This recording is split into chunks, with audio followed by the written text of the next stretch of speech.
A mediados del siglo XIX, luego de un periodo de relativa paz después de las guerras napoleónicas, tuvo lugar en Europa un conflicto bélico de gran intensidad que dejó el saldo de aproximadamente 600.000 muertos. Esta conflagración, disputada entre los años 1853 y 1856, es conocida con el nombre de Guerra de Crimea,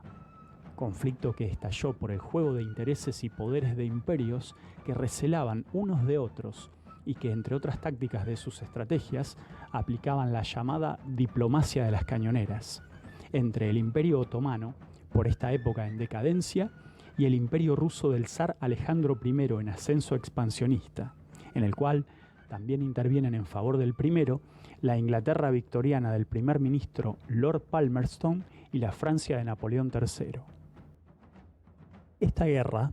puede ser considerada la primera guerra moderna, en la que los frutos de la revolución industrial se ven implementados en el campo de batalla, principalmente para Inglaterra y Francia. Así, aparecen por primera vez los navíos propulsados por motores a vapor, el ferrocarril, el telégrafo y un arma táctica que inclinaría la balanza en favor de los ejércitos aliados de Inglaterra y Francia, a pesar del más numeroso ejército ruso: el fusil con cañón rayado que disparaba la temible bala Minié, munición de efecto devastador sobre el cuerpo humano. También hacen su aparición las primeras fotografías y los corresponsales de guerra que iban a causar una gran influencia en sus naciones. El teatro de operaciones donde se desarrollan las acciones bélicas que le confiere su nombre fue la península de Crimea, en torno a la base naval rusa de Sebastopol. Entre otras, se recuerda la batalla de Balaclava, 25 de octubre de 1854, en que se produce la famosa carga de la Brigada Ligera, hecho heroico que impresionó a todo el pueblo inglés y que incluso el dramaturgo Alfred Tennyson compuso un famoso poema en alabanza de la acción,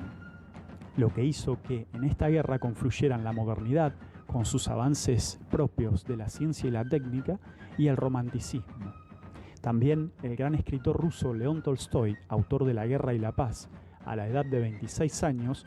participó en ella como oficial subalterno de una brigada de artillería, haciendo descripción detallada de los horrores y sufrimientos que contempló. Pero en este drama de la historia del siglo XIX, iba a aparecer un gran espíritu humano encarnado en la figura de una mujer que se convertiría en una de las grandes luces que ha tenido la humanidad, transformando a la muerte y desolación en vida y esperanza. Se trataba de Florence Nightingale. Por ella, la sangrienta guerra de Crimea fue un hito en el campo de la sanidad humanitaria, ocasionando grandes reformas para la posteridad.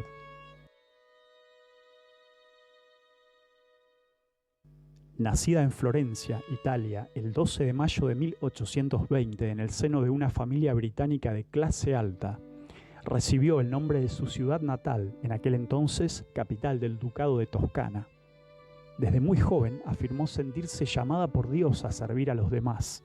decidiendo dedicarse a la enfermería a sus 24 años de edad, decisión que desafiaba las convenciones sociales de la época, donde la mujer estaba destinada a cumplir con el rol de esposa y madre solamente. Tras muchos sacrificios y teniendo además la fuerte oposición de su familia, logró formarse como enfermera. Al estallar la guerra de Crimea, llegan a Gran Bretaña reportes de las terribles condiciones en que se encontraban los heridos que lograban sobrevivir a las batallas, lo que evidenciaba catastróficos problemas sanitarios del ejército. Los soldados heridos recibían tratamientos totalmente inadecuados por parte del sobrecargado equipo de médicos, y peor aún, los oficiales del ejército eran indiferentes a esta situación en la cual escaseaban suministros médicos, la higiene era pésima y las infecciones eran de lo más común, terminando generalmente en la fatalidad, lo que arrojaba un alto porcentaje de letalidad. El 21 de octubre de 1854, 4 días antes de la cruenta batalla de Balaclava, Florence Nightingale y su equipo de 38 enfermeras voluntarias partieron hacia el Imperio Otomano, llegando días después a Scutari, principal base de operaciones británica.